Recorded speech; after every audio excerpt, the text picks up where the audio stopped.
So let's start things off with the rise of more female superheroes. Iron Man.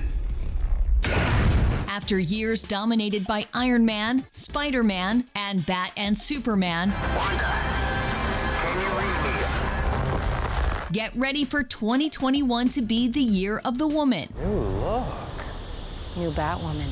January kicking off with two big premieres, Javicia Leslie taking over as Batwoman. This will empower someone to see a Black female superhero.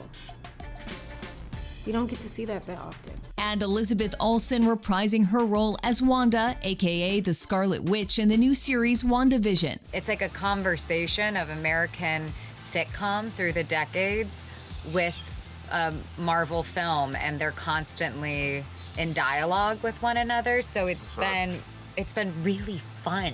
WandaVision is streaming now on Disney Plus, and look for Batwoman starting Sunday, January 17th on the CW. But as we grow, life changes us. Also on the CW, Lois Lane shares top billing in the new series Superman and Lois starting February 23rd. At some point, we all have to choose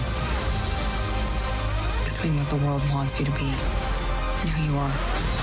Then on May 7th, Marvel is finally hoping to release its standalone Black Widow movie starring Scarlett Johansson. I never could have imagined 10 years ago that I'd be presenting footage at Hall H of this standalone movie. It's like a dream come true. And that's just the beginning of what Marvel has in store. Awkwafina is one of the stars of Shang-Chi and the Legend of the Ten Rings coming in July. Then in November, Angelina Jolie and Salma Hayek are two of the leading ladies in the Eternals. Something entirely new, entirely different for the MCU. A group of immortals who've been on Earth for 35,000 years. They've been there amongst the MCU. We haven't met them before. Also in the works, Haley Steinfeld playing the Archer Kate Bishop in Hawkeye. There's also She-Hulk, a Captain Marvel sequel starring Brie Larson, a female Thor starring Natalie Portman. I never saw a young teenager of color, specifically a Pakistani, in a comic book. Are you kidding? And in late 2021, we meet a new character, Ms. Marvel, in a new series on Disney+.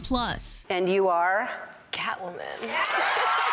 Not to be outdone, DC Comics has Zoe Kravitz playing Catwoman. Look for her in 2022. We want to talk more about this big moment for on-screen heroines. Joining us is movie and TV writer Mara Reinstein. Thanks for being here. And do you think this is just a coincidence that all these new projects are happening now, or is Hollywood really seeing money-making potential for these female-led franchises?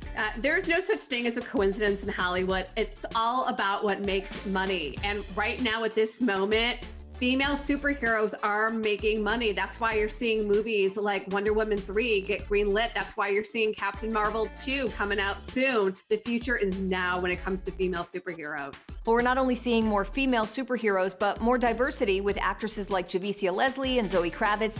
How encouraged are you by that change, and do you think it'll continue? It's hard to not be encouraged by it. As you mentioned, there are so many actresses finally getting their shot in terms of diversity. Zoe Kravitz maybe is the most high profile. It's a really good time, and it's a really great moment in terms of diversity for females in the superhero genre. And before we let you go, any other projects with women in the lead roles that you're hearing are in the works, or ones you'd like to see? There are so many projects with female superheroes leading the charge. We don't even have time to name them all. Black Widow, we still haven't seen her standalone movie. Scarlett Johansson, of course, in the starring role. We're going to see that coming up in May. We've got Tatiana Maslany as She-Hulk, the new Disney Plus series. That's going to be a legal comedy. I don't know how Marvel's going to pull that off, but they will. The future of this genre is with the female. Mara, thanks so much for joining us. And you can read more from Mara in Us Weekly and also in the newest issue of Emmy Magazine.